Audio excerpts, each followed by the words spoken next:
Subhanallah wa bihamdihi subhanallahil azim. Subhanallah wa bihamdihi subhanallahil azim.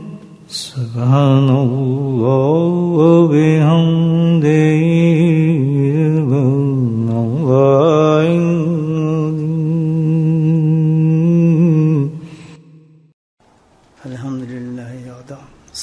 والسلام على من لا نبي بعده. اللهم صل على سيدنا مولانا محمد وآله وصحبه أجمعين. اللهم صل على سيدنا مولانا محمد معدن الجود والكرم.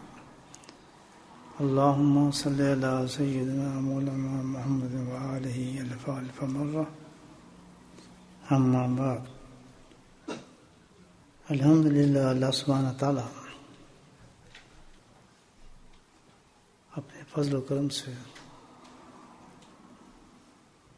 بندوں کو اچھے اچھے اعمال کرنے کی توفیق نصیب فرماتے ہیں. نماز کی، روزے کی، حج کی، تلاوت کی، دعوت کی، تبلیغ کی، سارے اعمال ہیں جو اپنے اللہ اپنے فضل و رحمت سے ہم لوگوں کو اللہ تعالیٰ توفیق عطا فرما دیتے ہیں. اب ایک چیز ہے، یہاں ایک تذبذب رہتا ہے، ایک سسپینس انسان کے اندر کریٹ رہتا ہے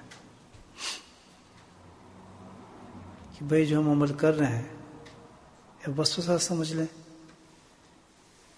کہ بھئی یہ ہمارا ہم کوشش کر رہے ہیں، اس کی پتہ نہیں حیثیت کیا ہے، اللہ پاک کے نزدیک قبول بھی ہیں یا نہیں ہیں، یہ اللہ پسند بھی کر رہے ہیں یہ نہیں کر رہے ہیں. ہے تو بہت بڑا وسوسہ، شیطان تو اپنا چکر چلاتے رہتے نا آدمی کے ساتھ. تو بہت سے بیچارے میرے جیسے جو ہیں کمزور ہو جاتے ہیں، جواب نہیں ملتا نا اس بات کا کہ پتہ نہیں، یا ہمارا اپنا ایک سٹینڈرڈ ہے جس سے ہم اندازہ لگا لیتے ہیں کہ بھئی یہ اس وجہ سے ہمارا مال قبول ہو گیا یا ریجیکٹ ہو گیا ہے، کہ آدمی نے اپنا سٹینڈرڈ بنا لیا ہے. مطمئن پھر بھی نہیں ہوتا، تو اس پہ شیطان وسوسے سے ڈال دیتے ہیں انسان کے ذہن میں. اور اچھے اچھے اعمال جس طرح رات بھی کسی قسم کی گفتگو تھی، آدمی کو چکر دے کے اور دور کر دیتا ہے. زندگی ہے، اس میں انسان کے حادثات ہوتے رہتے ہیں، واقعات ہوتے رہتے ہیں، کبھی کچھ ہو گیا کبھی کچھ ہو گیا. تو شیطان کہتا ہے تو عمل بھی کر رہا ہے، سب کچھ کر رہا ہے، تیرا عمل ہی قبول نہیں نا، ابھی تو لگا اس چکر میں. تو کمزور جو انسان ہوتا ہے وہ کہتا ہے چھوڑو یار، یہ تو مزہ نہیں آیا، نماز پڑھی تو اور مصیبت آ گئی، ہم نیک بننے شروع کیا تو ہمارا اور کام خراب. تو آج الحمدللہ اس سلسلے میں عرض کروں گا آپ سے. مجھے بڑا حوصلہ ہوا حدیث پڑھ کر آج الحمدللہ. آنے سے پہلے ایک نظر سے حدیث گزری تو بڑی طاقت آ گئی الحمدللہ. بعض دفعہ ساری زندگی انسان کو سوال نہیں سمجھتا، اللہ پاک بہت دیر کے بعد سمجھا دیتا ہے باتیں. حالانکہ وہ چیزیں کافی نظر سے گزری ہوتی ہیں انسان کی، لیکن سمجھ نہیں پاتا. تو بھئی یہ جو اس کا مسئلہ جو حل ہوگا تو ایک ہی جگہ سے حل ہو سکتا ہے، اور وہ ہے بارگاہ رسالت نبی کریم صلی اللہ علیہ وسلم. وہی حل بتائیں گے اس کا کہ حل اس کا کیا ہو سکتا ہے، کہ تمہاری نماز قبول ہو رہی ہے نہیں ہو رہی ہے، کس درجے پر ہے، اعلیٰ ہے چھوٹی ہے. تو صحابہ کرام جو تھے الحمدللہ آسمان رسالت کے چمکتے ہوئے ستارے، تو ان کی روشنی تو ماشاءاللہ ایسی ہے کہ قیامت تک پھیلتی چلی جائے گی. تو وہ ہمارے مسئلوں کو اتنا آسان کرتے تھے کہ آتے تھے اور عرض کرتے تھے بارگاہ رسالت میں، کچھ سوال پیش کرتے تھے تو نبی کریم صلی اللہ علیہ وسلم اس کا جواب دیتے تھے. ان جوابوں کا نام حدیث ہے، وہی بخاری ہے، وہی ترمذی ہے، وہی ابن موطا، سب وہی کتابیں جتنی بھی. تو اسی میں سے صحابہ کرام کی جماعت تھی اور عرض کی، اپنے سوال کو پیش کیا نبی سے بارگاہ میں. یا رسول اللہ صلی اللہ علیہ وسلم، کون سی نماز افضل ہے؟ وہ سوال آ رہا ہے.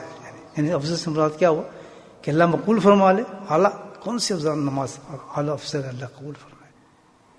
اور پھر دوسرا سوال بھی کیا کہ یا رسول اللہ کون سا روزہ افضل ہوگا.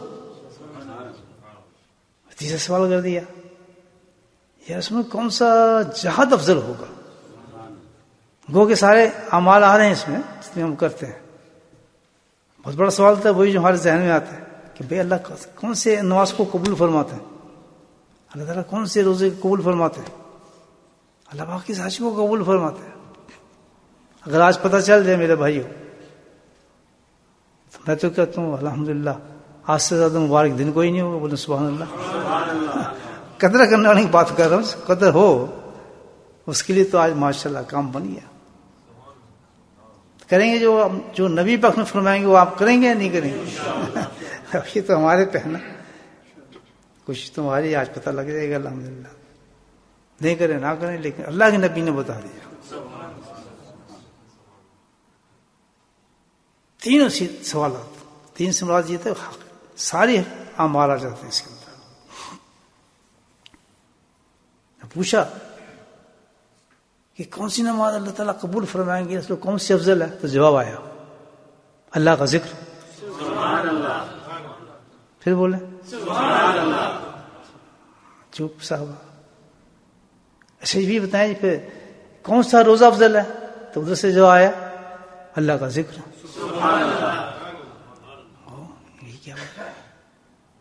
پھر پوچھا ہم نے کہ کون سا جہاد افضل ہے, تو ادھر سے پھر جواب آیا اللہ کا ذکر. سبحان اللہ بحمدہ سبحان اللہ. تو پتہ ہی چلا تو اللہ کے نبی نے پورا اشارہ فرما دیا صاف طور پر کہ جو بھی عمل آپ کریں, نماز ہو, روزہ ہو, حج ہو, زکوٰۃ ہو, جو بھی عمل آپ کریں گے وہ اللہ کے نزدیک قبول ہو جائے گا وہ عمل اگر آپ نے وہ اللہ کے ذکر کے ساتھ کیا. یا دوسرے معنی اس کو اور سلیز کر دوں کہ اللہ کے ذکر کرنے والوں کے سارے اعمال قبول ہو جاتے ہیں. میں نہیں کہہ رہا حدیث ہے, اللہ کے ذکر کرنے سے انسان کے سارے عمل قبول ہو جاتا ہے. اس لیے حدیث میں ہم پڑھتے ہیں فضائل میں آئیے کہ اللہ کا ذکر کرنے والے لوگ جنت میں ہنستے ہوئے داخل ہو رہے ہوں. وہ کیوں ہنستے ہوں گے؟ اس لیے کہ نہ ان کا حساب, نہ کتاب, نہ کوئی مشکل, نہ کوئی لینا کوئی دینا, حساب کلیئر ہوگا. بڑے آرام کے ساتھ جیسے اپنے گھر جاتے ہیں نا آدمی ہنستا ہوا, اس حساب تو سارا دنیا میں قبول ہو گیا. اللہ نے جو وعدہ کیا تھا کہ تم ذکر کرتے جاؤ اور ذکر کے ساتھ جو عمال کرو گے انشاءاللہ اللہ کہتے ہیں میں قبول کروں گا. بات سمجھ آئی نہیں آئی؟ حدیث شیخ الحدیث حضرت محمد ذکریہ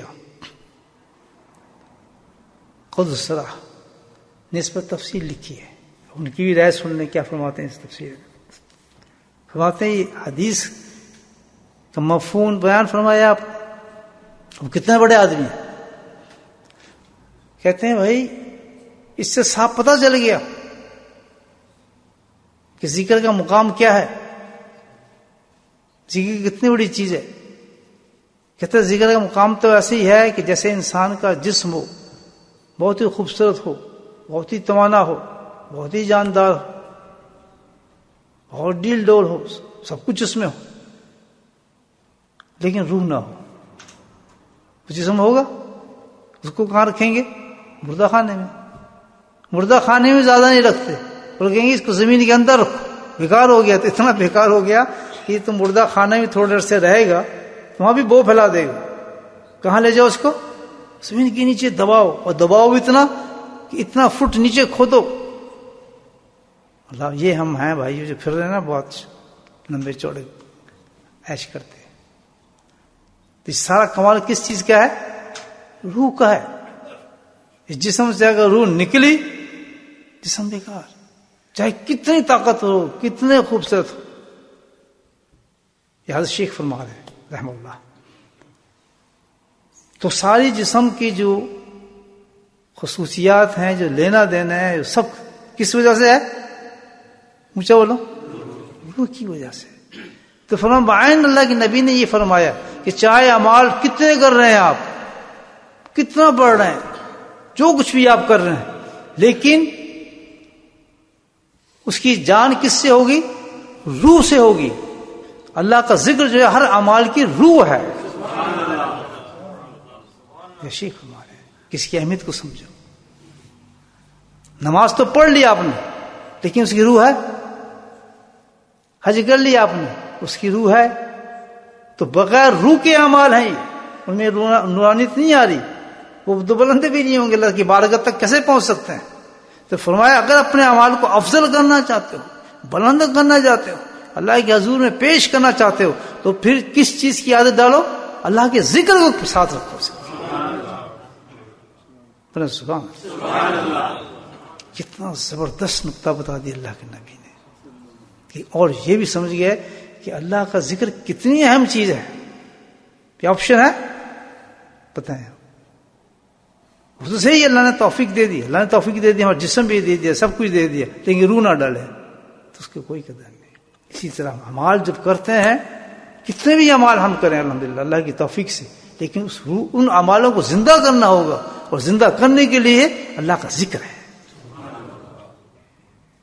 تبھی آپ دیکھیں سیکھ ہوتے ہیں کہ اتنا اہم ہے اللہ کا ذکر, اتنا اہم ہے کہ آپ اس کا اندازہ لگا لیں کہ اس کو تمام عبادت سے منفرد رکھا ہے.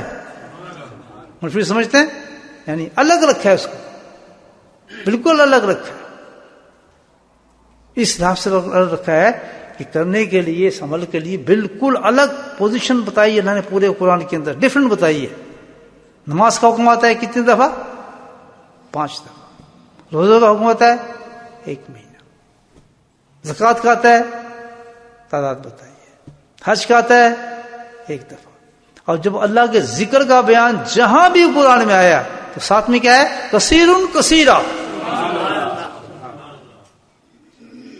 تو کثیرہ کی کیا بات ہے؟ یا تو 2 منٹ بھی نہیں کرتے اللہ کا ذکر.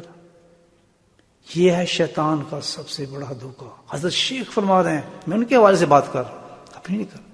آج جو آپ دیکھتے ہیں کہ اتنی مسجدیں, اتنی نمازیں, اتنے حاجی ٹکٹ نہیں ملتا, اور جو یہ سب کچھ آپ دیکھ رہے ہیں اس سے زیادہ فساد بھی دیکھ رہے ہیں دنیا میں. لڑائی جھگڑے, خون خرابہ, فساد. کہتے ہو سکتا ہے کہ اتنی عبادات چل رہی ہوں. آپ کبھی حج پہ گئے؟ حج پہ جا کے دیکھیں, عمرے پہ جا کے دیکھیں, کبھی یہ تعداد ہوتی تھی پہلے؟ مسجد ہیں, اور یہ مسجد علی میں آیا, مجھے پتہ نہیں تھا کہ اس سڑک کا بھی ایک مسجد بن جائے گی. بتائیں, یہ چھوٹی سی بلڈنگ الحمدللہ. اب یہ اللہ کی رحمت نہیں ہے, فضل نہیں ہے. مجھے بتائیں کہ کس ملک میں بیٹھے ہیں, کہاں بیٹھے ہیں بھئی؟ یہ مسجد علی. تو انہوں نے مجھے کہا جی ہم مسجد علی ذکر کریں. میں کہا مجھے تو پتہ ہی نہیں مسجد علی کا. تو ترسے فلاں بولیں گے سڑک پہ جائیں گے تو سڑک پہ نظر آئے گی. تو جو مجھے لے کے آ رہا تھا میں حیران تھا کہ یہ اللہ نے چاروں طرف عجیب سی چیز ہے, کدھر بلڈنگ ہے, کدھر اس کار کی جگہ بھی نہیں ہے, لیکن اللہ تعالیٰ نے پیاسے تھے سجدے کی جگہ بنا دی. اور جب سجدے کی جگہ بنا دی تو حیران یہ ہوا کہ الحمدللہ یہاں ذکر کی خوشبو کیسے آ گئی. وہ بھائی میرا پیچھے پڑا, نہیں ذکر پہ آئے, ذکر پہ آئے. میں کہا بھی ذکر پہ کہاں ہے؟ نہیں لائیں یہ اپنے ذکر ہے بھائی. میں کہا چلو آ جائیں گے انشاءاللہ. تو یہ اللہ کا کرم ہے. اس زمین کو اللہ نے کیا کر دی؟ آج زندہ کر دیا اپنے نام سے. یہ تو قرآن کہتا ہے کہ مسجد میں بناتا ہوں کس لیے ہوں؟ اپنے ذکر کے لیے. سبحان اللہ. آج ماشاءاللہ جماعت آئی ہے اور ذکر میں بیٹھے ہیں آپ حضرات بھی, کوئی یہاں پہ 3-4 آدمی نظر آ رہے ہیں. یہ اللہ نے اس زمین کو ایک عجیب افضلیت دے دی, فضلیت دے دی اس مسجد کو, اور یہ مسجد دوسرے مسجدوں سے افضل ہو گئی. ہر عمل جو ہے ذکر سے افضل ہوتا ہے. آج دوسری مسجدیں اس کا مقابلہ نہیں کر سکیں گی. یہ روزے قیامت میں فخر کرے گی کہ تو بھی مسجد تھی, میں بھی مسجد تھی, لیکن افضل میں ہوں کہ میرے اندر ذکر ہوتا تھا. میرے اندر ذکر ہوتا تھا, اور ذکر کرتی تھی جماعت بیٹھ کے. تمہیں نہیں پتا کہ جہاں ذکر ہوتا ہے اتنے فرشتے آتے ہیں کہ زمین آسمان جو ہے بھر جاتا ہے فرشتوں سے. ہے تو چھوٹی سی مسجد, لیکن اس کی شان دیکھنی ہو تو دل کی نگاہ کو کھولو تو پتہ چلا جائے گا آپ کو. آسمان سے زمین تک فرشتوں کے پاس جگہ ہی نہیں ہے. آج کتنی رحمتیں آئیں گی. آج میں کہتا ہوں جس نے مسجد بنائی ہے, آج انہوں نے ماشاءاللہ اصل مال لوٹا ہے آخرت کا. جن حضرات نے کچھ خرچ کیا ہوگا یا دیا ہوگا آج وہ مال لوٹ گئے صحیح، ان کے نام آج لکھے جا رہے ہیں فرشتوں کے، ابن فلاں نے جناب اس مسجد میں حصہ دیا، اس میں چلایا، اس میں فلاں کیا. یہ ذکر کی برکت ہے. تو ہر عمل کس سے افضل ہوتا ہے؟ بات سمجھ آئی؟ نقطہ نہیں سمجھ آیا تو پھر کیا کریں گے اس کے بعد؟ جواب تو ذکر. شاباش، اب سمجھے. اگر اب آج بھی ذکر نہیں کیا تو پھر اللہ تعالیٰ سم ان بوکوں نے لگا دو مہر ان کے سینوں پہ، بیکار لوگ ہیں، کسی میسج کو نہیں سمجھ سکے. لیکن آج ہم کہتے واقعی یہ تو بڑا اہم چیز ہے، ہم تو سمجھے ہی نہیں تھے اتنی اہم چیز ہے اللہ کا ذکر. ہم تو کہتے بھائی یہ ذکر چلو، اللہ تعالیٰ نے وسیع کہہ دیا. 100 سے زیادہ حدیثیں ہیں جو اللہ کے نبی نے ذکر کے بارے میں گئی، اور قرآن کے اندر لاکھ آیات ہیں جس میں اللہ تعالیٰ ذکر اللہ ذکر اللہ ذکر اللہ ذکر اللہ فرما رہے ہیں. لیکن کیوں آج کیوں ختم ہو گیا؟ کہ شیطان تو ہے نا، پھر کبھی ادھر لگا دیتا ہے، کبھی ادھر لگا دیتا ہے، کبھی ادھر سب کچھ کرو، اللہ کہتا ہے سب کچھ کرو لیکن میرا ذکر ساتھ کرتے چلے جاؤ، اس کی پابندی کر لو، ذکر کرو. نمازی بن گئے الحمدللہ، حاجی بن گئے ٹھیک، سب ٹھیک ہے، تمہارا جو کچھ بھی بن گئے، لیکن اللہ کہتا ہے اس میں جان ڈالو، اس میں روح ڈالو. روح کیسے ڈالو؟ ذکر کرو. ذکر کا وقت بتایا اللہ نے خود منتخب کیا ہے، جو ٹائم اللہ پاک نے اس کے لیے منتخب کیا ہے خود، مجھے بتائیں کتنا زبردست ٹائم ہوگا. یہ تو اللہ کا سنت ہے کہ جس چیز کو، جس عمل کو پسند کرتے ہیں اس کے لیے خاص وقت اوقات رکھتے ہیں کہ اس وقت میرے فرشتے اتریں گے. اس وقت آپ فجر کی نہیں پڑھ لیتے، یہ 2 رکعتیں پڑھنے کی فرق پڑتا ہے، سجدہ تو کرنے نا، پھر چک ہو جاؤں گے نا. نہیں، 1000 دفعہ جھکتے رہیں اور فجر کا نام لیتے ہیں، فجر نہیں ہوگی.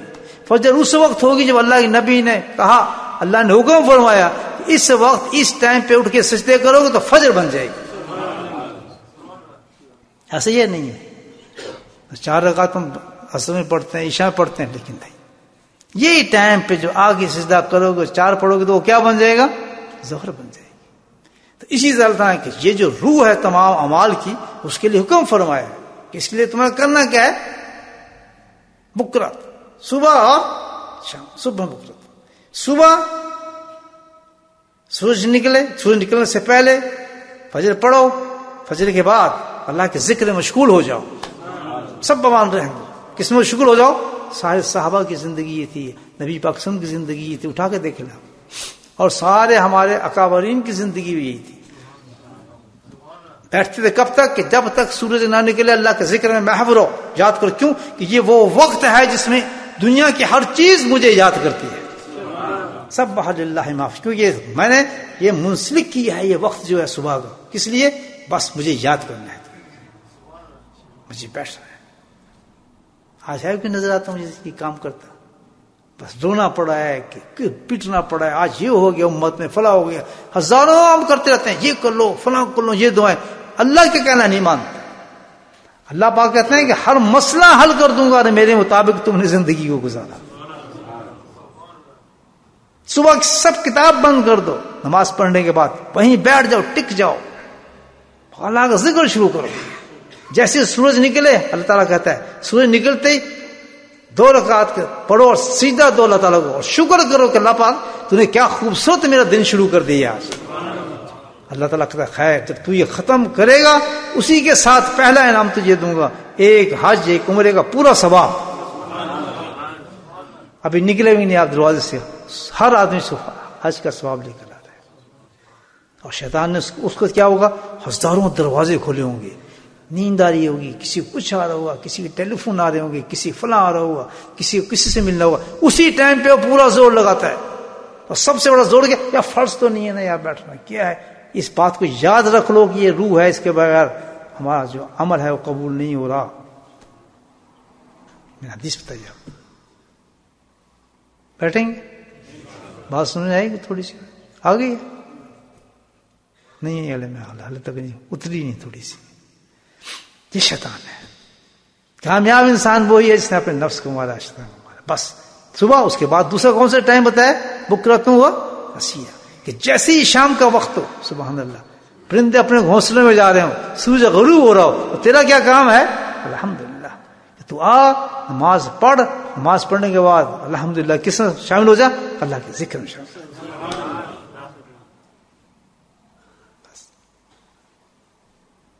یہ دو کام کریں. جب یہ دو کام ہم نے کر لیے تو اس کے درمیان میں جتنے بھی اعمال ہم کریں گے اللہ کی طرف سے وعدہ اتر رہا ہے کہ وہ اعمال تیرے قبول کرتا چلا جاؤں. غم ہی نہیں رہا میری نماز قبول ہو رہی نہیں, میرا فلاں عمل قبول ہو.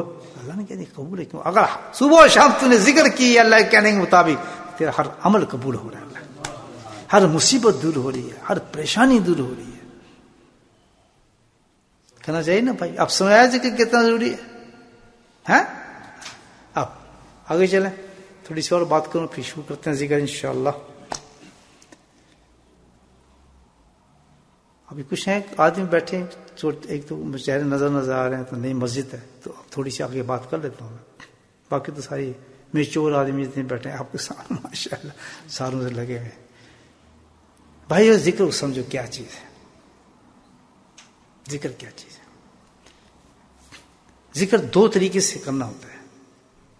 کتنے طریقے ہیں؟ اونچا بولو. دو طریقے. کون کون سے؟ ایک تو کرتے ہیں ہم زبان سے ذکر, اس کو کہتے ہیں لسانی زبان سے ذکر. ایک ہوتا ہے قلبی ذکر, دل سے اللہ کو یاد کرنا.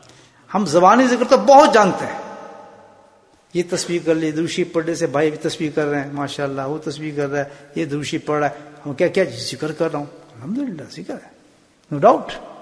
لیکن یہ کون سا ذکر ہے؟ زبانی ذکر کر رہے ہیں. کتاب میں دیکھا یہ ذکر ہے, یہ پڑھ لو, یہ تصویر ہے, یہ الحمدللہ اس کے اتنے فضائل ہیں, اس کی سب ذکر. اس کو کیا کہیں گے ہم؟ زبان سے.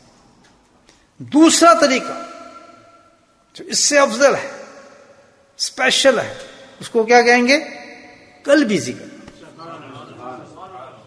دل سے ذکر. اور ایک اور نام اس کا مراقبہ ذکر. جس سے اب تو دو طریقے ہو گئے ذکر کے, ایک زبانی ذکر ہو گیا اور ایک کون سا ہو گیا؟ قلبی ذکر ہو گیا.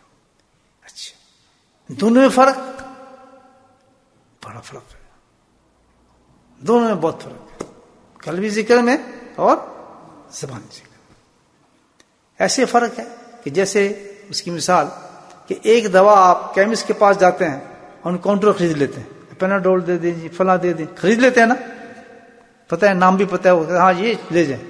ایک دوا سی کہ وہ ڈاکٹر لکھ کے دے گا تو آپ دوا خرید سکتے ہیں, وہ خاص دوا ہے. تو دونوں میں یہ فرق ہے کہ جو یہ والا ذکر ہے, یہ ذکر ہے, ثواب مل رہے ہیں الحمدللہ, سب کچھ ہے, یہ ہے, ہم ہر آدمی کر سکتا ہے اس کو. لیکن قلبی ذکر جو خاص ذکر ہے, یہ آپ کو کسی شیخ سے سیکھنا پڑتا ہے. یہ آن کاؤنٹر نہیں ملتا ذکر, یہ آن کاؤنٹر نہیں, کیونکہ بہت خاص ذکر ہے الحمدللہ. اس میں اور خصوصیات ہیں, اعلیٰ درجے کا ذکر ہے, ذکر قلبی. کیوں؟ کتنا فرق ہے؟ حدیث آ رہی, فضائل میں آپ پڑھتے ہوں, کیا حدیث ہے کہ جو آدمی زبان سے ذکر کرتا ہے, جو ہم زبان سے ذکر کریں گے نا, 100 دفعہ ہوگی, 3 دفعہ ہوگی, فرمایا جو زبان سے ذکر کرتا ہے تو وہ جو دل کا ذکر ہے الحمدللہ, جب دل یعنی زبان سے اللہ کا نام لیا تو جب دل سے اب اللہ کا نام لیا تو 70 گنا افضل ہو جاتا ہے.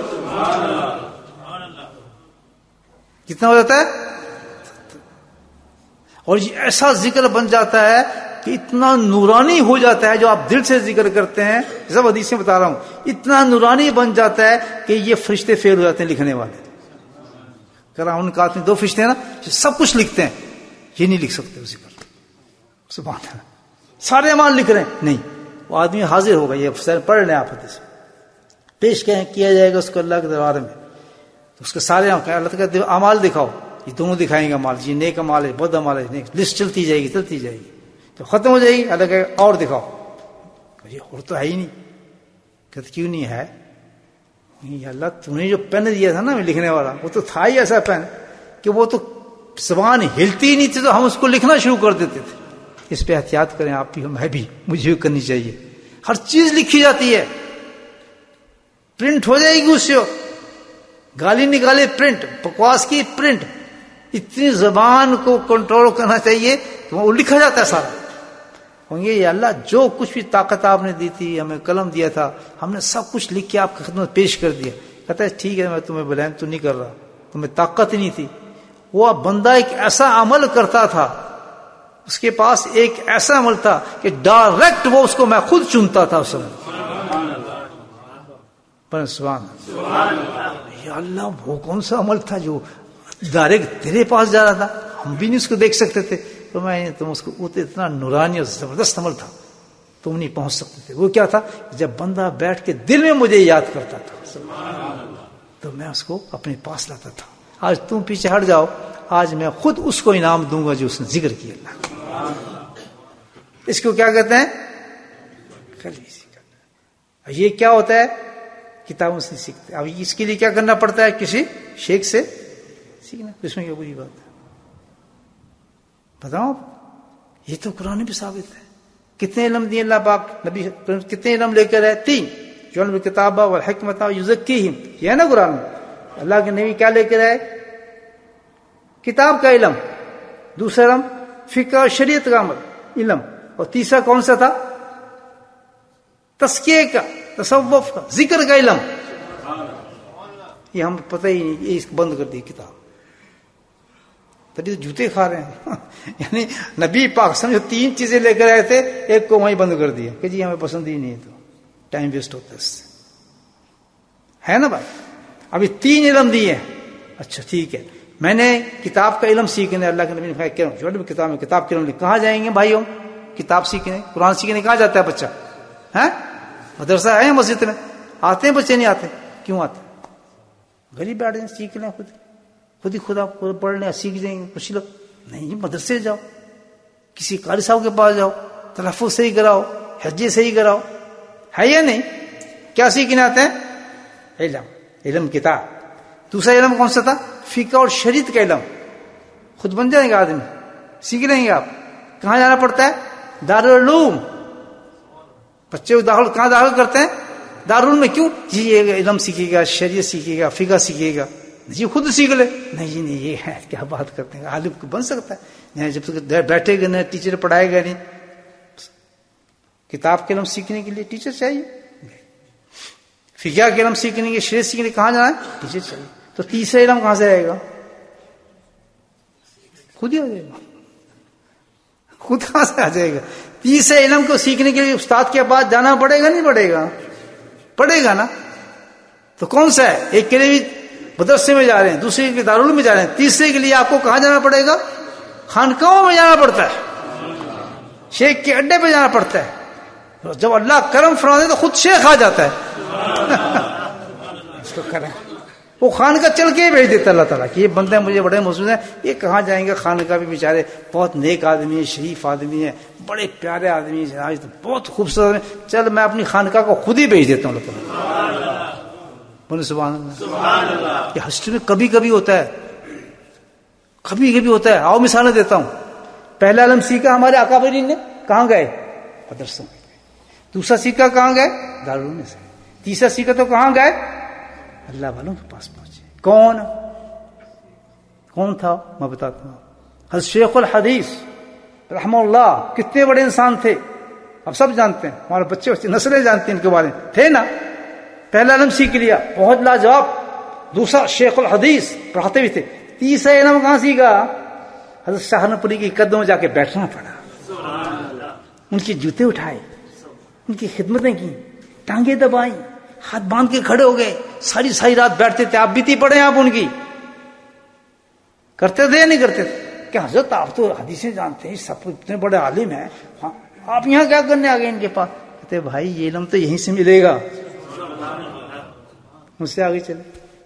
جو ان کے استاد تھے حضرت سہارنپوری، جی آپ نے تو اتنے بڑے عالم ہیں، سب کچھ ہے، آپ کہاں گئے تھے سیکھنے یہ علم؟ کہتا بھائی مجھے کیسے لا سکتا تھا، میں کہاں گیا؟ میں اپنے شیخ کے پاس گیا، حضرت رشید گنگاوی رحمۃ اللہ کے پاس۔ کتنے بڑے آدمی تھے مجھے بتائیں۔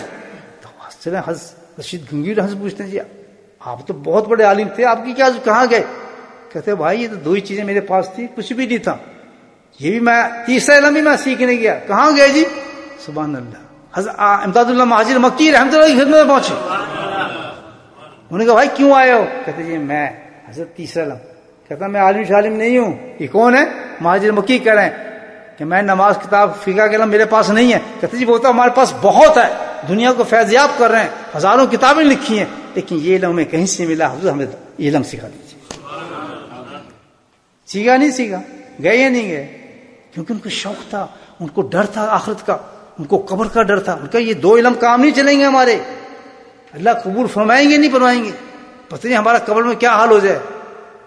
ہمیں تو خوف ہی نہیں نا، ہم بچے عالم بن گئے، ہم تو فلاں بن گئے، ہم تو یہ بن گئے. ان سے زیادہ کوئی بڑا عالم تھا؟ چلے آگے چلیں. ہم اشرف تھانوی رحمۃ اللہ علیہ، ہزاروں کتابیں جنہوں نے تحریر کی ہیں، فقہ سے لے کے کوئی ایسا سبجیکٹ نہیں جو انہوں نے تحریر نہ کیا ہو. فرماتے کیا ہیں؟ کہتے میرے پاس تو کچھ بھی نہیں تھا، تیسرا علم کی تلاش میں نکلے، کہاں سے سیکھوں کہاں سیکھوں. آخر پہنچے تو پہنچا، وہ بھی پہنچا حضرت مہاجر مکی رحمۃ اللہ علیہ کے پاس. اور ان کی زبان سے بتا رہا ہوں، کہتا ہے آج جا کے پتا چلا کہ ہم کچھ ہیں، اس سے پہلے تو ہم تھے ہی کچھ نہیں، ہمیں پتا نہیں تھا. آج پتا چلا کہ ہمارے پاس بھی کوئی علم ہے. تو جب اتنے بڑے بڑے آدمی سیکھا تو میں اور ہم کیا کرتے پھرتے بھائی؟ مجھے بتائیں، یہ سیکھنے گئے تھے. تو اب یہ تیسرا ذکر سیکھنا ہے نا، یہ کس چیز سے آئے گا؟ یہ تصویر کا خود نہیں آ سکتا. یہ ذکر قلبی کیا کرنا پڑتا ہے انسان کو؟ مجھے بولے سیکھیں گے. ابھی کہوں نا پیسہ بنانے کا طریقہ بتاؤں آپ کو؟ جی سیکھاؤں گے. جی سونا بنانے کی ترکیب بتاؤں؟ آج سیکھیں گے. میں آپ کو جنت بنانے کی ترکیب بتا. جمپ مار کے آنا چاہیے آپ کو کہ حضرت آج جانے دیں گے آپ سے، ہم ذکر ضرور سیکھیں. تو میرے بھائیو، ذکر قلبی جو ہے یہ سیکھنے سے آتا ہے. کوئی شیخ ہو اس کے پاس جائیں، خدمت بیٹھے کہ حضرت مجھے ذکر قلبی سکھا دیں. کیوں کہ ذکر قلبی آ گیا تو الحمدللہ آپ صبح شام کے ذاکر نہیں رہیں گے، بلکہ کیا ہوگا؟ ہر وقت ذاکر ہو جائیں گے. الذین یذکرون قیاما وقعودا وعلی جنوبہم یتفکرون فی خلق السماوات. کہتے ہیں تو عام آدمیوں کے لیے میں نے ذکر بتایا صبح شام کا، تو یہ وظیفہ ہے. اصل تو میں یہ چاہتا ہوں کہ ہر وقت تم مجھے یاد کرو، بیٹھے بھی ہو، لیٹے بھی ہو، چل رہے بھی ہو، تب میں سمجھوں کہ یہ مجھ سے محبت کرنے والا ہے. جب دل کا ذکر دیتا ہے تو آپ کا دل جاری ہو جائے گا. اللہ اللہ اللہ. آپ کریں نہ کریں، سو رہے ہیں ذاکر ہیں، چل رہے ہیں ذاکر ہیں، کام کر رہے ہیں ذاکر ہیں، بات کر رہے ہیں ذاکر ہیں، ہر وقت آپ کا دل اللہ کرے گا. اس کو کہتے ہیں قلبی ذکر سیکھنا. تو میرے بھائیو، یہ ساری چند باتیں میں نے عرض کی آپ کی خدمت میں. اگر کوئی حضرت میری باتوں کو سمجھ گیا ہے اور اس کا نفس بیٹھ گیا ہے، تکبر ختم ہو گیا ہے، اور چاہتا ہے کہ یار میں آج اللہ کا ذکر سیکھ لوں، موقع بہت اچھا ہے، تو میں آپ کو دعوت دیتا ہوں انشاءاللہ عشاء کے بعد جو حضرت سیکھنا چاہے گا میں اس کو صرف 2 منٹ سے پہلے 1 سیکنڈ میں انشاءاللہ اللہ کا ذکر سکھا دوں. پھر کریں ذکر اللہ کا دل سے. الحمدللہ کریں گے بھائیو. بسم اللہ الرحمن الرحیم. الصلاة والسلام على سيد المرسلين شفيع المذنبين طه ياسين والحبيب الأمين. اللهم صل على سيدنا مولانا محمد النبي الأمي وأزواجه أمهات المؤمنين وذرياته وأهل بيته كما صليت على آل إبراهيم إنك حميد مجيد. وسلم تسليما دائما أبدا كثيرا كثيرا كثيرا. اللهم اغفر لنا ذنوبنا وظلمنا وهزلنا ويدنا وخطمنا ومدنا كل ذلك عندنا. اللهم ربنا آتنا في الدنيا حسنة وفي الآخرة حسنة وقنا عذاب النار وقنا عذاب القبر وقنا عذاب الحشر وقنا عذاب الميزان وادخلنا جنة مع الأبرار يا عزيز يا غفار يا رب العالمين يا رب العالمين يا رب العالمين. ربنا ظلمنا أنفسنا وإن لم تغفر لنا وترحمنا لنكونن من الخاسرين. ربنا لا تزغ قلوبنا بعد إذ هديتنا وهب لنا من لدنك رحمة إنك أنت الوهاب. يا مصرف القلوب صرف قلوبنا على طاعتك. اللهم ثبتنا على الإيمان وأمتنا على الإيمان وأحشرنا يوم القيامة مع الإيمان. اللهم اهدنا الصراط المستقيم اللهم اهدنا الصراط المستقيم اللهم اهدنا الصراط المستقيم اللهم استعبرنا بسنته ونفعنا بمحبته واشرنا في زمرته يا كريم يا قاضي الحاجات اقض حاجاتنا يا قاضي الحاجات اقض حاجاتنا يا قاضي الحاجات اقض حاجاتنا يا دافع البليات ادفع بلياتنا يا شافي الأمراض اشفع مرادنا اللهم عافنا في بدني اللهم عافنا في سمعي اللهم عافنا في بصري لا إله إلا أنت ربنا هب لنا من أزواجنا وذرياتنا قرة أعين واجعلنا للمتقين إماما اللهم رب ارحمهما كما ربياني صغيرا یا اللہ ہمارے ماں باپ کو بخش دے اللہم رب ارحمہما کما ربیانی صغیرا یا اللہ میری ماں کو بخش دے یا اللہ میری ماں کو بخش دے یا اللہ میری ماں کو بخش دے یا اللہ میرے والد کو بخش دے اللہم رب ارحمہما کما ربیانی صغیرا اللہم رب ارحمہما كما ربياني صغيرا وصلى الله تعالى على خير خلقه محمد وآله وصحبه وبارك وسلم سبحان ربك رب العزة عما يصفون والسلام على المرسلين والحمد لله رب العالمين.